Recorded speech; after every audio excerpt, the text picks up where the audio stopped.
అదిరన్ temple tree future సిటీకి దగ్గరగా open ప్లాట్లు మీ భవిష్యత్తు కోసం సరైన పెట్టుబడి. అందరికీ నమస్కారం. నేను Swaroopa Putlapalli. Welcome to Suman TV. ఇటీవలి కాలంలో చిన్న పెద్ద తేడా లేకుండా ఎంతో మంది హార్ట్ అటాక్స్ తో చనిపోతూ ఉన్నారు. ఎవరికైనా హార్ట్ అటాక్ వచ్చినప్పుడు ఇమ్మీడియట్ గా సిపిఆర్ చేస్తే వాళ్ళు బతికే ఛాన్సెస్ 70 to 80% వరకు ఉంటాయని డాక్టర్స్ చెబుతూ ఉన్నారు. అయితే మన దేశంలో 3% మందికి కూడా ఈ సిపిఆర్ అంటే ఏంటి అనేది అవేర్నెస్ లేదు. ప్రస్తుతం నాతో పాటు ఉన్నారు డాక్టర్ సందీప్ గారు. ఆయనతో మాట్లాడి సిపిఆర్ ఎలా చేయాలో నేర్చుకుందాం. నమస్తే డాక్టర్ గారు. నమస్తే అండి. అసలు సిపిఆర్ అంటే ఏంటి? ఎలాంటి సందర్భాల్లో సిపిఆర్ చేసే అవకాశం ఉంటుంది? సో సిపిఆర్ అంటే కార్డియో పల్మనరీ రిసస్టికేషన్. కార్డియో అంటే హార్ట్, గుండె. పల్మనరీ అంటే లంగ్స్కి సంబంధించి. రిసస్టికేషన్ అంటే ఆగిపోయిన దాన్ని తిరిగి మనం ఎక్స్టర్నల్ సపోర్ట్తోని పనిచేయేలా చేయగలం. సో ఇదేంటంటే ఇనీషియల్గా ఇప్పుడు గుండె జబ్బులు ఉన్న వాళ్ళని కానీ ఏ కారణం చేతైనా కూడా హార్ట్ ఆగిపోయి మనిషి మూర్ఛ పడిపోయి కింద అన్కాన్షియస్గా పడిపోయి ఉన్నప్పుడు తనని అసెస్ చేసి ఫస్ట్ హార్ట్ పనిచేస్తుందా లేదా, లంగ్స్ తనంతట తాను శ్వాస తీసుకోగలుగుతున్నాడా లేదా, ఇవన్నీ అసెస్ చేసి ఆ తర్వాత మనం సిపిఆర్ స్టార్ట్ చేయాల్సి ఉంటుంది. ఇది యాక్చువల్లీ ఒక సైంటిఫిక్ వే. ఇది ఎలా పడితే అలా చేస్తే దాని ఎఫెక్టివ్నెస్ అనేది చాలా వరకు తగ్గిపోతుంది. సో మనం ప్రాపర్గా స్టెప్ వైజ్ ఎంత కరెక్ట్గా చేయాలో ఎలా చేయాలో డిస్కస్ చేయగలిగితే that will be more helpful to the individual. మీరు చాలా మంది కాలేజీ స్టూడెంట్స్ కి అలాగే జనరల్ పబ్లిక్ కి కూడా ట్రైనింగ్ ఇస్తున్నారు సిపిఆర్ ఎలా చేయాలో. ఒకసారి మాకు కూడా చూపిస్తారా? తప్పకుండా. Will take a look. మా దగ్గర మ్యానిక్విన్ ఉంది, విల్ స్టార్ట్ ఉంది. దాని మీద చేస్తాం. ఇక్కడ మన ముందు ఒక మ్యానిక్విన్ ఉంది. ఈ మ్యానిక్విన్ ఏంటంటే ఆల్మోస్ట్ మన నార్మల్ హ్యూమన్ బాడీకి ఉన్న స్ట్రెంగ్త్ అదే లెవెల్లో ఫ్యాక్టరీలో తయారు చేసి పంపిస్తారు ట్రైనింగ్ ఇష్యూస్ కోసం. ఓకే, సో ఫస్ట్ ఒక పర్సన్ నడుస్తూ ఉండగా కానీ ఎక్కడైనా కానీ ఏ కారణం చేత అయినా కానీ అన్కాన్షియస్ అయి కింద పడిపోయినప్పుడు మొదట మనం వెళ్ళి ఆ పర్సన్ని అడగాలి, తను బాగున్నాడా, రెస్పాన్స్ ఉందా, ఏమన్నా అర్థమవుతుందా మనం మాట్లాడేది. ఇదంతా కూడా మనం జెంటిల్గా షోల్డర్స్ మీద ఇట్లా తడుముతూ అడగచ్చు. హలో సార్, బాగున్నారా, మీకు ఏమన్నా అయిందా, మాట్లాడేది వినబడుతుందా, మీ పేరేంటి, నేను సో అండ్ సో. మనం చెప్పేది తనకి ఎటువంటి రెస్పాన్స్ రావట్లేదు అనుకోండి, ఎక్కువ టైం వేస్ట్ చేయడానికి లేదు. మనకు సిపిఆర్ అనేది ఎప్పుడైనా కూడా మ్యాక్సిమం 5 to 10 minutes లోపే ఇమ్మీడియట్గా స్టార్ట్ చేయగలిగితే అది పేషెంట్ రివైవల్కి ఇంకా ఎక్కువ బెనిఫిట్ లాగా వస్తుంది. ఎంత డిలే చేస్తే పేషెంట్ కాంప్లికేషన్స్ అంత ఎక్కువ డెవలప్ అవుతాయి. ఓకే, సో మనం ఇనీషియల్గా రెస్పాన్స్ అడిగాము, తన నుంచి ఎలాంటి రెస్పాన్స్ లేదు. సో లేనప్పుడు ఏం చేయాలి? First 2 parameters. ఒకటి గుండె, నెక్స్ట్ ఊపిరి తీసుకోగలుగుతున్నాడా తనంతట తానుగా. ఇవి రెండింటిని చెక్ చేసుకోగలగాలి. ఇవి ఎట్లా చెక్ చేస్తాము? First look, listen and feel అని మనకు ఒక 3 words ఒక సెంటెన్స్ లాగా ఉంటుంది ఈ ట్రైనింగ్లో. లుక్ అంటే దగ్గరికి వెళ్ళి ఛాతికి మనం ఛాతిని చూడాలి. ఊపిరి తీసుకుంటే నార్మల్గా రైజ్ అయ్యి కింద పడిపోతుంది. సో ఛాతి ఎగుడు దిగుడు అంటాం కదా, సో అలా నార్మల్గా రైజ్ అవుతుందా లేదా అన్నది ఒకటి చూడాలి. Next at the same time మన ఇయర్స్తోని బ్రీతింగ్, తన ముక్కు నుండి శ్వాస వదులుతూ ఉంటారు కదా, దాని సౌండ్ కూడా మనం వినగలిగే స్టేజ్లో ఉండాలి. సో ఇది ఈ రకంగా శ్వాసను చూడాలి, లంగ్స్ రైజ్ అవుతున్నాయా లేదా టెస్ట్. నెక్స్ట్ శ్వాసను వినగలగాలి and at the same time ఆ శ్వాసను మన చెంప మీద ఫీల్ అవ్వగలగాలి. సో ఆ ఊపిరి ఫీల్ అవుతుంది అనుకున్నప్పుడు ఊపిరి ఉంది, పేషెంట్ ఈజ్ గుడ్. లేదు అనుకున్నప్పుడు మాత్రం ఇమ్మీడియట్గా ఫస్ట్ థింగ్ శ్వాస ఆగిపోయినట్టే లెక్క మనకి. నెక్స్ట్ ఇమ్మీడియట్గా పల్సేషన్స్ నాడి ఎక్కడ చూస్తాం మనం? మామూలు పేషెంట్స్లో అయితే చేతికి చూస్తాము, మెడ దగ్గర కూడా చూడవచ్చు. సో ఇట్లాంటి ఎమర్జెన్సీ సినేరియోస్లో బెటర్ మనం మెడ దగ్గర చూసిందే చాలా ఉత్తమం. ఓకే, సో మెడ దగ్గర ఎగ్జాక్ట్లీ ఈ మిడ్ లైన్ ఏదైతే శ్వాస ట్రాకియల్ పైప్ ఉంటుందో దాన్ని కొంచెం ఇటువైపుగా వెళ్ళేసి 3 fingersతో ఇట్లా ప్రెస్ చేసి చూస్తాం. సో అది పల్స్ ఉందా లేదా అన్నది తెలిసిపోతుంది. ఒకవేళ పల్స్ కూడా లేదు, ఎట్ ది సేమ్ టైం శ్వాస కూడా ఆగిపోయింది అనుకున్నప్పుడు ఇమ్మీడియట్గా మనం ఒక కన్ఫర్మేషన్కి వచ్చేసేయాలి. కంప్లీట్గా పేషెంట్ కొలాప్స్ అయిపోయి ఉన్నాడు, కార్డియాక్ అరెస్ట్ అయ్యి ఉండొచ్చు.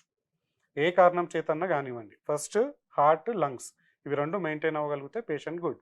ఇవి రెండు ఆగిపోయినాయి ఉన్నాయనుకోండి, ఇమ్మీడియట్గా మనం ఏం చేయాలి? ఫస్ట్ ఆ సీన్ అంతా కూడా సేఫ్గా ఉందా లేదా. ఇప్పుడు సపోజ్ రోడ్ మీద యాక్సిడెంట్ అయి పడిపోయి ఉండొచ్చు, అంత ట్రాఫిక్ జామ్ అవుతుంది, వెహికల్స్ వస్తుంటాయి, మళ్ళీ ఏమన్నా కొత్త యాక్సిడెంట్స్ క్రియేట్ అవ్వచ్చు. సో అందుకని అదొకటి. నెక్స్ట్ ఎక్కడైనా వరదలు వస్తుండొచ్చు, అక్కడ అన్కాన్షియస్ అయి పడిపోయి ఉండొచ్చు.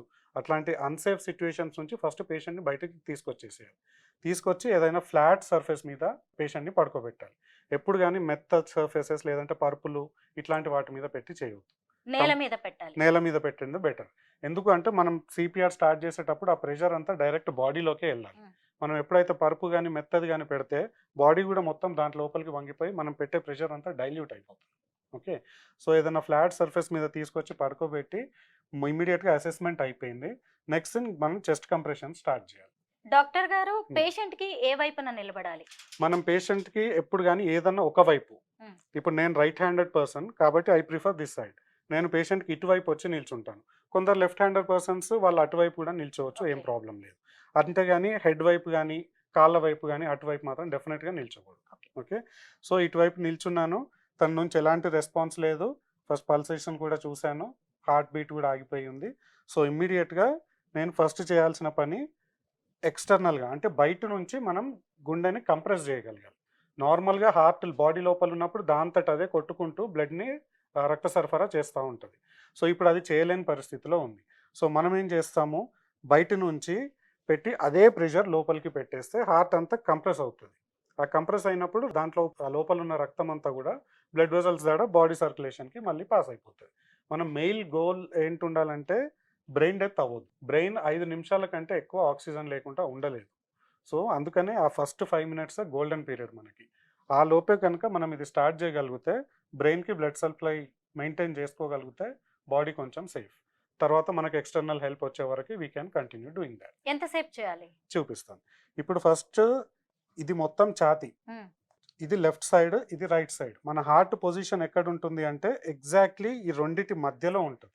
మామూలుగా జనాలు ప్రజలంతా ఎట్లా అనుకుంటారు, left side of the chest ఉంటుంది అని అనుకుంటారు. కానీ లెఫ్ట్ సైడ్కి అపెక్స్ ఆఫ్ ది హార్ట్ అంటే కింది వైపు ఉన్న భాగం కొంచెం టిల్ట్ అయి ఉంటుంది. బట్ అంతకు మించి మిగతా పొజిషన్ మొత్తం హార్ట్ సెంట్రల్లే. ఎగ్జాక్ట్లీ ఇప్పుడు మన చెస్ట్ బోన్ ఇక్కడ మధ్యలో వస్తుంది కదా, ఈ చెస్ట్ బోన్ కింద హాఫ్, ఇది పైన హాఫ్, ఇది కింది హాఫ్. ఈ కింది హాఫ్ వెనుక భాగంలో మాత్రమే హార్ట్ ఉంటుంది. లెఫ్ట్ సైడ్ చేస్తే అది ఎఫెక్టివ్ ఉండదు. సో కరెక్ట్ సెంటర్లో పెట్టాలి. ఏది పెట్టాలి, మన ఈ పామ్ ఈ కింద భాగం, ఎగ్జాక్ట్లీ కింద భాగం, ఈ తంబ అటాచ్ అయి ఉంది కదా, ఇక్కడ ఈ భాగం మాత్రమే కరెక్ట్ ఈ సెంటర్లో పెట్టాలి. పెట్టేసి నెక్స్ట్ నేను రైట్ హ్యాండెడ్ పర్సన్, నా dominant hand left hand. So first నా డామినెంట్ హ్యాండ్ పెట్టేస్తాను, నా నాన్ డామినెంట్ హ్యాండ్. నా డామినెంట్ హ్యాండ్ నాకు అడిషనల్ సపోర్ట్ కోసం పైన పెట్టుకుంటాను. ఓకే, నెక్స్ట్ ఈ ఎల్బోస్ దగ్గర బెండ్ ఉండొద్దు, ఇవి స్ట్రైట్ ఉండాలి, స్టిఫ్. అండ్ నెక్స్ట్ థింగ్, నా షోల్డర్స్ ఏవైతున్నాయో అవి కంప్లీట్గా పేషెంట్ మీదకి ఇలా రావాలి. పేషెంట్ చెస్ట్ మీదకి నా షోల్డర్ లైన్ ఉండాలి. నేను ఇట్లా అవే ఫ్రమ్ ది పేషెంట్ లేదంటే ఇంకో వైపుకి కానీ ఇటువైపు అట్లా ఇటు కూడా తిరగకూడదు. Correct exact centre, elbow straight, నేను స్టిఫ్గా స్ట్రైట్గా ఉండాలి. And I have to start the process of CPR. CPR start చేసినప్పుడు దీని లక్ష్యం ఏంటంటే నిమిషానికి 100 to 120 టైమ్స్ చెస్ట్ని కంప్రెస్ చేయాలి మనం. సో కంటిన్యూస్గా అవసరం లేదు, ఒక 15-30:2 అనే ఒక రేషియో ఉంది మనకి. ఓకే, సో ఫస్ట్ 30 కంప్రెషన్స్ ఫాస్ట్గా ఇచ్చేసేయాలి, రైట్. సో ఆ కంప్రెషన్స్ కూడా ఛాతీ ఇక్కడ నుంచి మనం కంప్రెస్ చేస్తే కనీసం ఒక 2 ఇంచుల మందం లోపలికి దిగాలి. పైన సూపర్ఫిషియల్గా అంటే ఎఫెక్టివ్గా రాదు. సో కనీసం ఒక 5 సెంటీమీటర్లన్నా ఛాతీని మనం ఒత్తగలగాలి, డైరెక్ట్ లోపలికి ప్రెస్ చేసేయాలి. ఓకే, అది చేయాలి. అండ్ నెంబర్ 2, ప్రెస్ చేసినాక మళ్ళీ ఇదంతా ఎలాస్టిక్ రిబ్ కేజ్ మొత్తం మనది. సో అది ప్రెస్ చేస్తే మళ్ళీ ఆటోమేటిక్గా బయటకు వచ్చేస్తుంది. ప్రెస్ చేయాలి అండ్ అది బయటకు వచ్చి వరకు వెయిట్ చేసి మళ్ళీ నెక్స్ట్ కంప్రెషన్ స్టార్ట్ చేయాలి. ఇక్కడ చేయడం పాసిబుల్ అవుతుందా? ఇప్పుడు అవుతుంది, డెఫినెట్గా అవుతుంది. ఈ ట్రైనింగ్ మ్యానిక్విన్. సో ఇలా పెట్టేసుకుని I stand stiff. Now on the count of 3, 2, 1, 0, I am starting. 5, 6, 7, 8, 9, 10, 11, 12, 13, 14, 15, 16, 17, 18, 20, 21, 22, 23, 24, 25, 26, 27, 28, 29, 30. So ఇది సిపిఆర్ అనేది అంత ఈజీ కాదు. ఇది కొంచెం అమౌంట్ ఆఫ్ స్ట్రెంగ్త్ అండ్ ఇది కూడా మనకి డెఫినెట్గా కావాల్సి వస్తుంది. సో ఏంటంటే జెంట్స్ అయితే కొంచెం ఈజీగా చేయగలరు, లేడీస్కి మేబీ కొంచెం స్ట్రగుల్ అవ్వాల్సి వస్తుంది. బట్ అక్కడ ఒక గ్యాదరింగ్ లాగా ఉండి ఒక 3-4 మెంబర్స్ ఉంటే కనుక మనం స్టార్ట్ చేసే ముందు కూడా ఎవరినైనా ఒకరిని పిలుచుకోవచ్చు. పిలుచుకొని ఇమీడియట్గా నువ్వు ఫస్ట్ 108కి కాల్ చేసి, లేదంటే పోలీస్ వాళ్ళకి కాల్ చేయి, లేదంటే ఏదైనా నియరెస్ట్ హాస్పిటల్ వాళ్ళకి కాల్ చేసి నేను సిపిఆర్ స్టార్ట్ చేసేస్తున్నా, నువ్వు కాల్ చేసేసి వాళ్ళకి ఫస్ట్ కాల్ లైన్లో పెట్టేసేయాలి. తర్వాత నేను ఒక 5 సైకిల్ సిపిఆర్ చేస్తాను, నా తర్వాత ఆ సెకండ్ పర్సన్ కూడా వచ్చి ఆల్టర్నేటింగ్గా కూడా చేసుకోవచ్చు. సో ఒక మనిషి మొత్తం టైర్ అవ్వకుండా ఉంటుంది. ఎంతసేపు చేయాల్సి ఉంటుంది? సో ఇది ఫస్ట్ మనం 30 సెకండ్స్ ఇది చేస్తాము. ఇది చేసినాక నెక్స్ట్ బ్రీతింగ్ కూడా మంచికి ఇవ్వాల్సి వస్తుంది. బ్రీతింగ్ ఏంటంటే 2 సైకిల్స్ 2 టైమ్స్ ఇవ్వాలి బ్రీతింగ్. యూజువల్గా హాస్పిటల్స్లో అయితే మన దగ్గర అంబు బ్యాగ్స్ కానీ వెంటిలేటర్ సపోర్ట్ కానీ ఉంటుంది. ఇప్పుడు లేమెన్ బయట ఉన్నప్పుడు ఏమీ ఉండదు. So first head tilt, head కొంచెం ఇలా వెనక్కని జా కొంచెం ఇలా ఓపెన్ చేసేసి నోస్ కంప్లీట్గా పిన్ చేసేసి, ఇంతకుముందు అయితే డైరెక్ట్ మౌత్ టు మౌత్ మొత్తం మౌత్ మీద పెట్టేసి సీల్ చేసి ఇచ్చేయమనే వాళ్ళు. అది కంప్లీట్గా ఫోర్స్ఫుల్గా కంప్లీట్గా బ్లో చేస్తే చెస్ట్ రైజ్ అవ్వాలి. అప్పుడే ఎఫెక్టివ్గా మనకి ఆ బ్రీత్ అనేది లోపలికి పోయినట్టు లెక్క. సో ఇప్పుడు కోవిడ్ తర్వాత కొంచెం ప్రోటోకాల్స్ మార్చారు actually. Like direct mouth to mouth contact వద్దు, జర్మ్స్ ఉండొచ్చు, ఇంకేదన్నా డిసీజెస్ ఉండొచ్చు అని. సో ఏం చేస్తున్నామంటే ఇప్పుడు జస్ట్ మౌత్ సీల్, మన హ్యాండ్ సీల్ కూడా యూజ్ చేసుకోవచ్చు. ఇట్లా కూడా యూజ్ చేసేసుకొని డైరెక్ట్ ఫోర్స్ఫుల్గా ఫ్లో చేస్తే చెస్ట్ రైజ్ అవ్వాలి. అట్లా ఇది 1 సెకండ్, దాని తర్వాత మళ్ళీ 1 second next breath. So 2 rescue breaths, మళ్ళీ 30 కంప్రెషన్స్. ఈ 30:2 ఈ సైకిల్ ఒక 5 టైమ్స్ చేయాలి మనం. 32 32 32 32 32 ఈ 5 సైకిల్స్ అయిపోయాక మళ్ళీ assessment of the patient. Heart మళ్ళీ ఫంక్షన్ అవుతుందా, పల్స్ వచ్చిందా, బ్రీతింగ్ స్పాంటేనియస్గా తనంతట తాను తీసుకోగలుగుతున్నాడా, ఇట్లా లేదు అనుకున్నప్పుడు you can continue giving CPR. అట్లా ఎంతసేపు ఇవ్వచ్చు అంటే యాక్చువల్గా అయితే ఐడియల్గా ఒక 40-45 మినిట్స్ వరకు కంటిన్యూ చేసుకోవచ్చు, ఇన్ ద హోప్ తను మళ్ళీ తీసుకోగలడు, తిరిగి ప్రాణం రావచ్చు రాలేదని. బట్ ఒకవేళ మనిషి అక్కడ ఎవ్వరు ఇంకా అవైలబుల్ లేదు, జస్ట్ ఒక 2-3 ఉన్నారు, చేసి అందరు టైర్ అయిపోయారు అనుకోండి, ఇంకా చేసేది ఏం లేదు, you can stop it then. లేదు అనుకుంటే హాస్పిటల్ వాళ్ళు కానీ అంబులెన్స్ కానీ పారామెడిక్స్ ఎవరన్నా వచ్చారనుకోండి, మనం చేస్తూ వాళ్ళకు కూడా హ్యాండ్ ఓవర్ ఇచ్చేసేయచ్చు. వాళ్ళు హాస్పిటల్ తీసుకొని వెళ్తారు, దే విల్ స్టార్ట్ ఆఫ్, అక్కడ రిమైనింగ్ ప్రొసీజర్స్ అన్ని వాళ్ళు చూసుకుంటారు. సో ఇంకా సీన్ మొత్తం అన్సేఫ్ అయిపోతుంది, కంప్లీట్ డేంజర్ ఏరియా. అట్లాంటప్పుడు మన అవతల వాళ్ళని కాపాడాలనుకోవడం మన మానవ లక్ష్యం, but at the same time మన లైఫ్ను రిస్క్లో పెట్టుకోవాల్సిన అవసరం అయితే అక్కడ డెఫినెట్గా లేదు. ఎమర్జెన్సీ ట్రైనింగ్లో ఎప్పుడైనా కానీ never create a second casualty అంటారు. ఒక పర్సన్ క్యాజువాలిటీ ఉన్నది, అది దాన్ని డీల్ చేయడం ఒకటే ఇంపార్టెంట్. మనంతటా మనం రిస్క్కి వెళ్ళి మన లైఫ్ని రిస్క్లో పెట్టాల్సినంత అవసరం అయితే లేదు. సో ఈ డెత్ ఒకటి కన్ఫర్మ్ అయింది, డెత్ అయిపోయింది, ఇంకా రాడు అనుకున్నప్పుడు సిపిఆర్ ఆపేయచ్చు. నెక్స్ట్ నెంబర్ 2, మనిషి మొత్తం టైర్డ్ అయిపోయారు, ఇంకా పని చేయట్లేదు, వల్ల అవ్వట్లేదు అనుకున్నప్పుడు యూ కెన్ స్టాప్. లేదు అనుకుంటే హాస్పిటల్ వాళ్ళు వచ్చినప్పుడు యూ కెన్ స్టిల్ స్టాప్. లేదు మీరు చేసిన సిపిఆర్ ఎఫెక్టివ్గా ఉండి పేషెంట్ మళ్ళీ ప్రాణం, he has come back to life అనుకున్నప్పుడు అప్పుడు you can stop. So at least ఒక 1/2 hour to 45 minutes you can continue giving CPR. Same ఇదే alternating cycles, 30 compressions, 2 breaths, 32 32 every 2 మినిట్స్కి ఒకసారి అసెస్ చేయాలి. సో ఈ మధ్యలో ఒకవేళ పారామెడిక్స్ వాళ్ళు వచ్చేస్తే వాళ్ళ దగ్గర డీఫిబ్రిలేటర్స్ కానీ ఆటోమేటెడ్ ఎక్స్టర్నల్ డీఫిబ్రిలేటర్స్ అంటాం, ఏఈడి డివైస్, అది కూడా ఉంది, నేను చూపిస్తాను. దాంతో వాళ్ళు ఎలక్ట్రిక్ షాక్ పెట్టేసి ఒకసారి డైరెక్ట్ హార్ట్కి షాక్ లాగా ఇస్తారు. కొన్నిసార్లు ఇంకేదన్నా కారణం వల్ల వెంట్రికులర్ ఫిబ్రిలేషన్స్ అని కానీ టాకికార్డియాస్ కానీ ఇట్లాంటి కండిషన్స్లో హార్ట్ దాని రిథమ్ తిరిగి సెట్ అయింది అనుకోండి ఆ షాక్ వల్ల, ఈ can immediately come back to life. మన గోల్ ఏంటి అంటే మెయిన్గా పేషెంట్ ఆ first 5 minutes 5 to 10 minutes collapse అయిపోయాక ఏదైతే ఆ సిచ్యుయేషన్లో ఉన్నాడో దాని నుండి సక్సెస్ఫుల్గా బయటికి తీసుకురావగలగాలి.